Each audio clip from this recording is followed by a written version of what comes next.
In Canada, alcohol is part of our culture, and kids grow up here with a wide variety of messages about it. So as parents, it's important we provide them with the tools they need to make healthy choices. Resilience.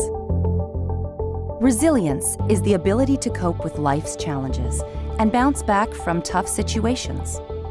One way to protect kids from making bad decisions about alcohol is to help them build resilience so they can deal with problems in healthy, effective ways. We are all born with a capacity for resilience, and parents can help kids become more resilient by providing a supportive environment filled with open communication. Being a role model.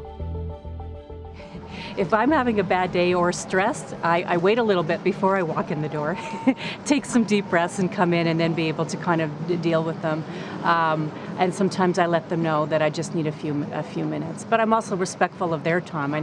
When they walk in the door and I get a sense that they've had a rough day, I know kind of to give them some space and back off. You know, when they see you having a tough day, I'm sure if I was in the house and my father walked in and complained about the day that he had, and the first thing he did was go to the liquor cabinet and pour scotch.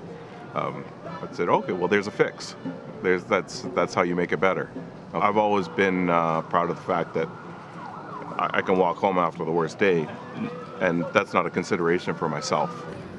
My sons watched me go through hard times in my life, and I had to find that resilience within me. You know, things happen, and he watched me go from down low back up, and it wasn't dependent on alcohol. It was me finding my own resilience. Learning from success and failure.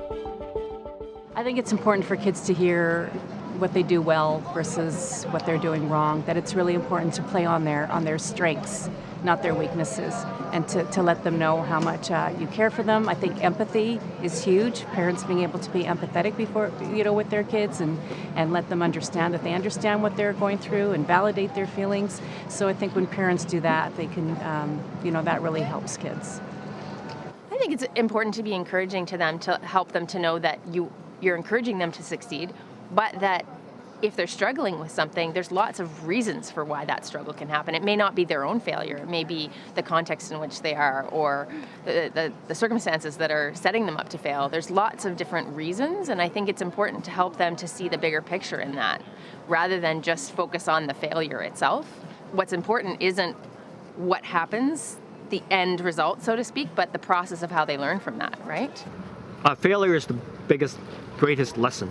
If nobody tried stuff, nobody failed, you would never learn to improve. I think we learn from our failures and from our hard lessons, and it's really been important to both my husband and I to be really transparent with our kids about the fact that we're not perfect and that we're human, and it's really important to set that example that that's how we learn in life, is by messing up and then moving on, right? You gotta let kids make mistakes too, right? And realize that is part of growing up. And, they're lucky they're young and have a little more bounce and rebound. Well, I think it's important for kids to kind of feel some sort of distress so they can learn that they can live with it and tolerate it and then be able to kind of handle things. So, I don't want them thinking, or my kids having the message that you can use alcohol to kind of numb that.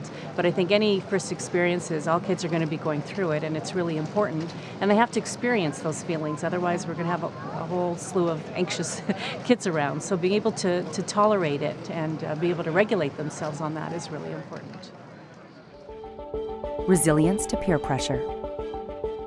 It's important that we understand that there is that element of peer pressure, and that there is that element in our culture of wanting to fit in, and how to figure out how you say, well, if you've gone beyond your own limit, it's okay to say that and to say, I need help, or I'm out of my depth here. I think it's being able to say no, right? I think, the thing that I've talked to my son about is being, look, you have your priorities. Life is going to throw all kinds of things at you, right? And I think you have to be able to prioritize what's important to you in your life, and then allow yourself to go and have your parties or do your things. And then whether that includes drinking or not, I don't know. But I think you have to be able to look at your life and say, what do I want to get out of life, and prioritize and focus on those things first, and then allow yourself to have fun. And I think that to me is what resiliency is about, is be able to say, look, I can prioritize the things that are important to me in my life, with or without alcohol. Resilience is one of life's most important qualities. As parents, we can help build resilience in kids by being good role models, by demonstrating resilience ourselves, by helping kids learn from both their successes and failures, and by helping them become self-aware and self-confident so they can resist the effects of peer pressure.